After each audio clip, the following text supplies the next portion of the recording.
Hi everyone, stop scrolling. Your shampoo might be the reason you're losing hair. You know, the one sitting in your shower right now? Hair loss happens when your hair follicles get damaged or blocked. Once that happens, your hair can't grow back the same way. But here's the shocking part.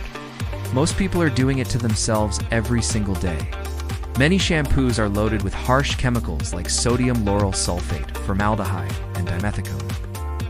These ingredients clog your scalp pores, block moisture, and choke your follicles, suffocating your hair from the root. Over time, boom, hair loss?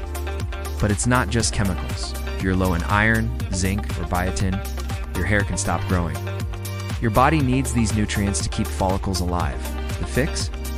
Feed your body and scalp. Boost your diet with those key nutrients and switch to a 100% organic sulfate-free shampoo. Treat your hair like the living thing it is. If this helped, hit that like button and subscribe for more tips. Thanks for watching.